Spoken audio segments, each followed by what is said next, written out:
in preparation for carving the eagle, globe, and anchor, of which I'm going to just be calling it the EGA from here on out.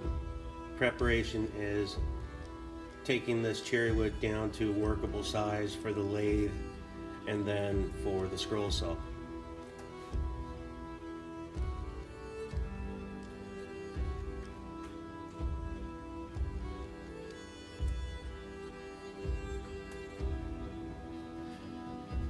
Laying out the eagle, and the pieces will be laid out in separate sections. So the eagle will be separate from the bottom of the anchor, the top of the anchor, and then it'll all be pieced together once I have everything carved out.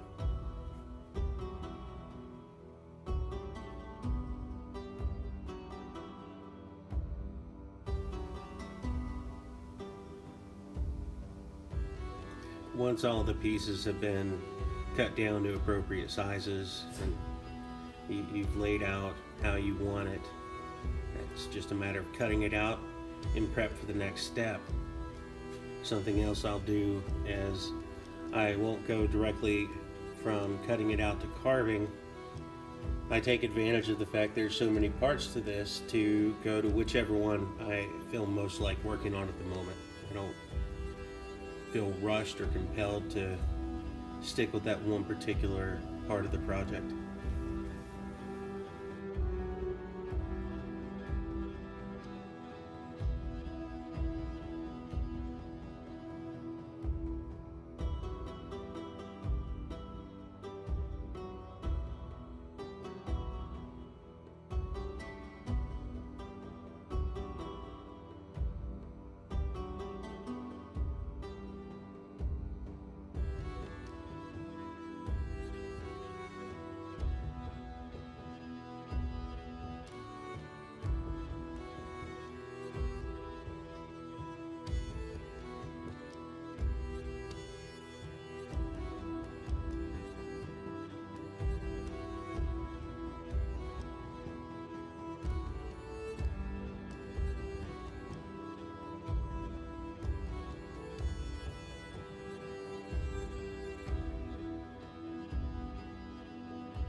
So I'm really focusing on these wings right now because I know that when the eagle's finished, the chest will be the most forward facing part. Everything else will be recessed.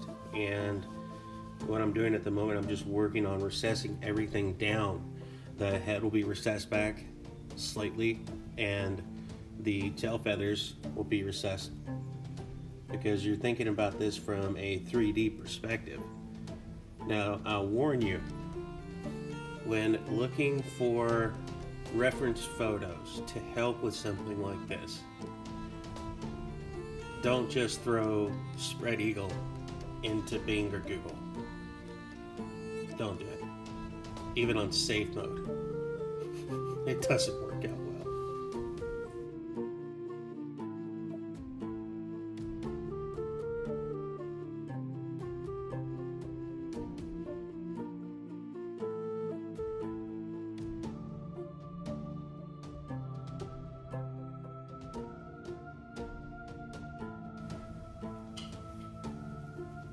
I'll bring in the stabbing gel knife to smooth out the gouge marks and just help to clean the carving area up. Rounding off the head.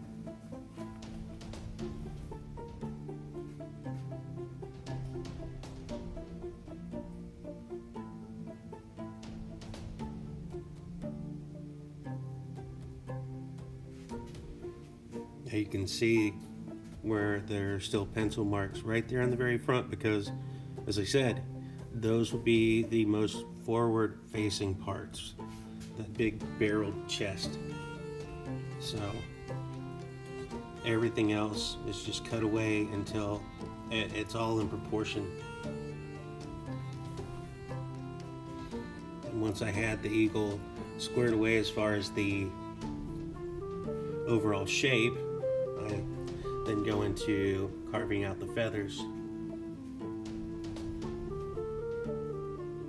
Now I'll only do this on the front, and that's for the entire carving. I won't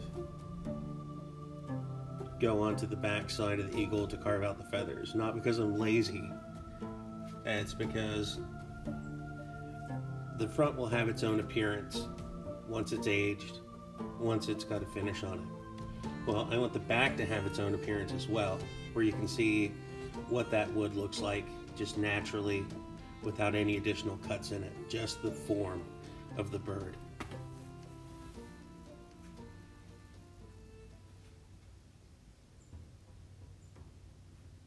I've also at this point pulled the eagle out of the vise, because with the front and back carved, he's too delicate to be thrown back in the vise. So this is how I go on to the next step. And if you're an anal retentive carver, you might be looking at this saying, what are you doing? What are you doing? To which I say, I'm carving, and I've got super glue next to me if I need it.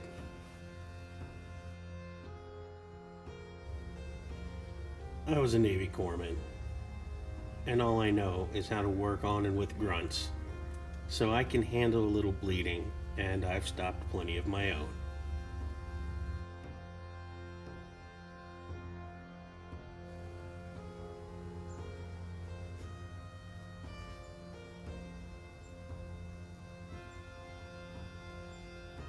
Laying out the lines on the globe now, and for the continents, I just do a very, very shallow relief around it. There's really not a lot to explain for that yet. Switching over to the anchor, this is when it can get, don't want to say sketchy, but you're thinking in multiple layers. And if you're not careful, well, it won't come out looking like an anchor, will it?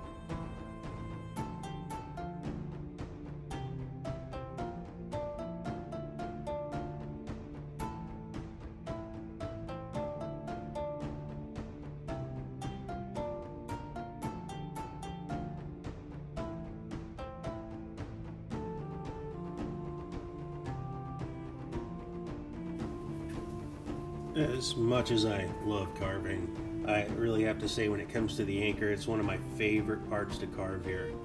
I can't really explain why. That, that's just fun. Once you have that rope wrapping around everything and it actually looks like it's flowing in a fluid pattern, that's a really good feeling.